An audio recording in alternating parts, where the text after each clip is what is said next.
अब सरकार ने पिछले 9.5 साल के पाप धोने के लिए नैब सिंह सैनी को आगे कर दिया। मेरा तो मानना है, जहां तक मैं नैब सिंह सैनी को जानता हूं, वो खुद बेचारा दुखी है।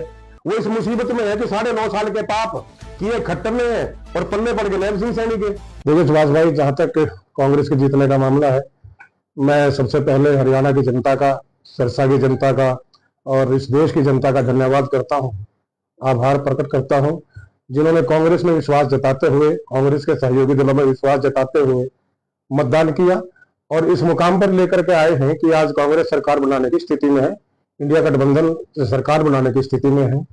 लेकिन अभी जो पार्टी का फैसला है, पार्टी हाईकमान का फैसला है, हम सरकार नहीं बनाने जा रहे हैं।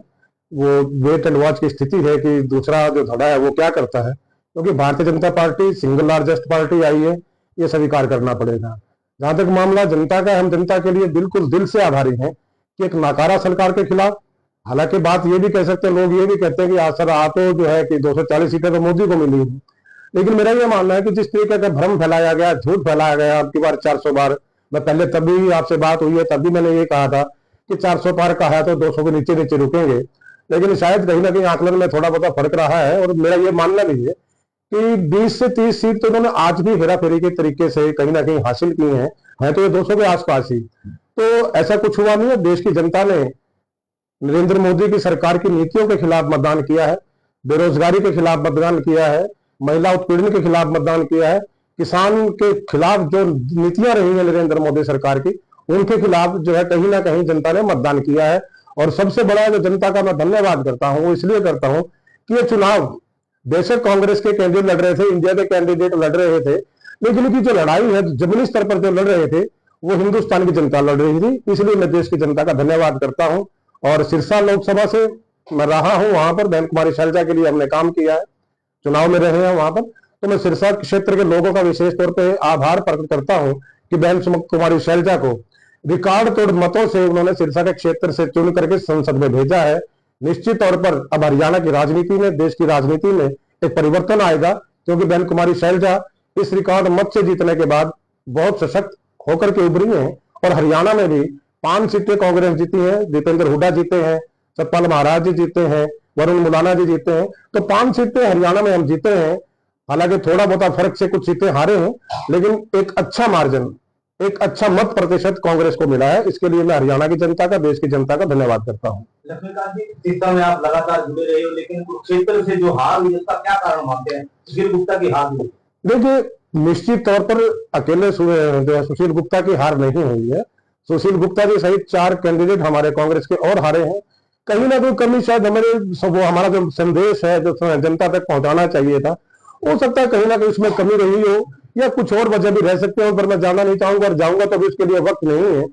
क्यों हारे कुरुक्षेत्र में, क्यों हम 4 सीटें हारे हैं, यूं तो देखने को बहुत कुछ है। हिंदुस्तान में भी हम उतनी सीटें तो नहीं जीत पाए हैं, लेकिन मैंने कहा कि बेहतरीन परफॉर्मेंस जो हमने किया है, एक प्रयास किया है देश की जनता तक पहुंचने का, लोगों तक पहुंचने का, उसमें कहां कमी रही है और कहां चूक हुई है उसका भी मंथन करेंगे। मैंने यही कहा था कि जब जीते हैं वहां पर देश की जनता का आभार है, और जहां पर हम हारे हैं, देखिए कुरुक्षेत्र की आपने बात की है, कुरुक्षेत्र में जो हम सिर्फ 29,000 वोटों से हारे हैं, उसमें कहीं ना कहीं एक चीज मैं और मानता हूं कि लोग, ज्यादातर जो लोग हैं वो संभवतः हाथ का निशान तलाश कर रहे थे। लेकिन जो व्यक्ति होता है, जो जिसको पता है सारी चीज का, जो राजनीति को समझता है, वो इस गठबंधन को, बात को मान लेता है कि यार नहीं, हाथ का निशान इस बार झाड़ू के निशान में तब्दील हुआ है।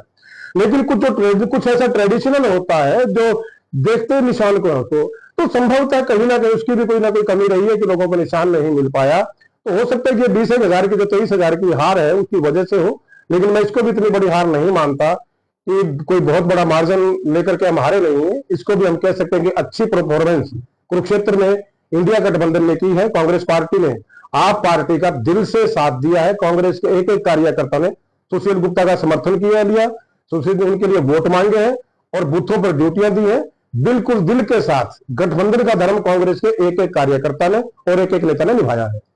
बीजेपी सरकार जो है बनाने जा रही है, उनका एक शपथ समारोह जो है प्रधानमंत्री श्री नरेंद्र मोदी ने रखा है।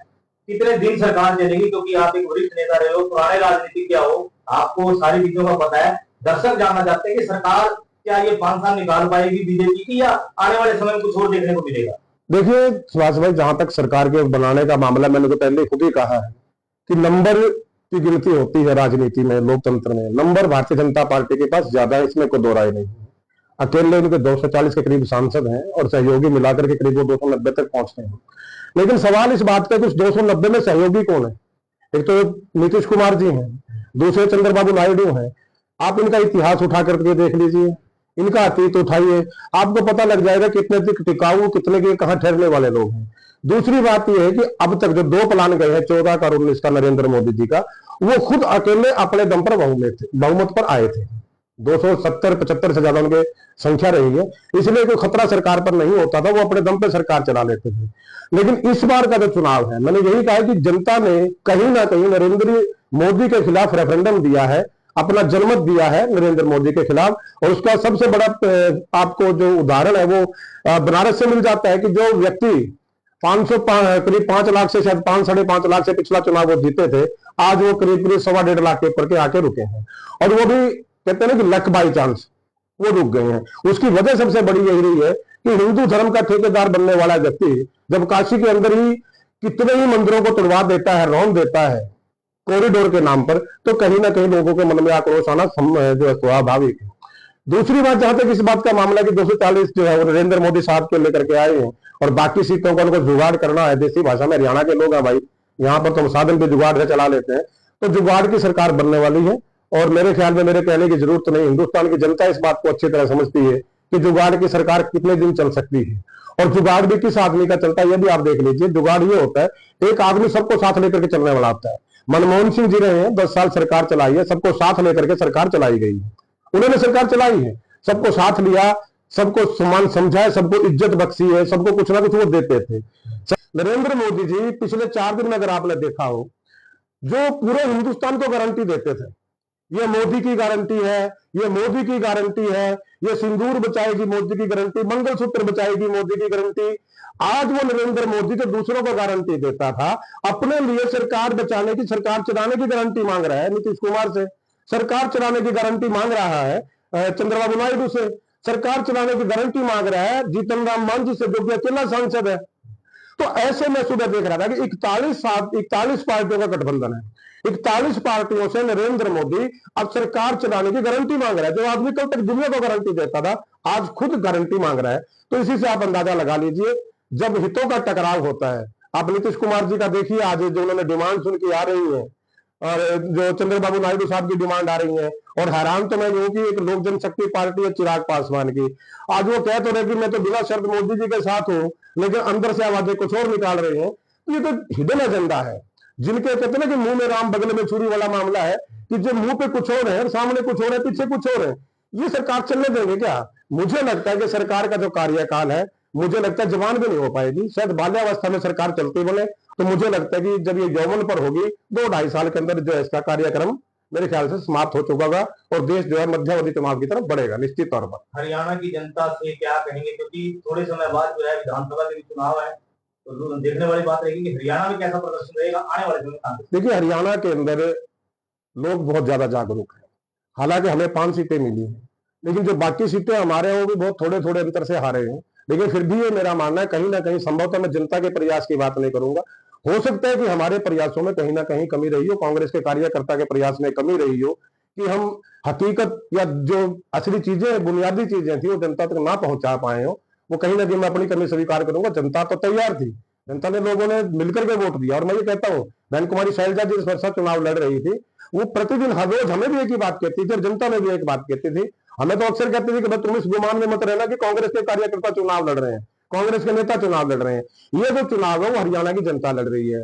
जब हम जमीन पर गए हैं, ग्राउंड पर गए हैं, हमने जाकर के देखा कि वाकई में ये चुनाव है, ये हरियाणा की जनता लड़ रही थी। मेरा ऐसा मानना है कि जो आने वाले विधानसभा का चुनाव है, हरियाणा की जनता हरियाणा की बात देखेगी। और हरियाणा के अंदर जो सत्यानाश भारतीय जनता पार्टी ने किया है, चाहे वो रोजगार की दर हो, चाहे महिलाओं के साथ जो मामले हुए हैं, उनका सबको पता है। किसान तो हरियाणा और पंजाब से आता है, किस तरीके से सरकार ने खालिस्तानी बनाया गया।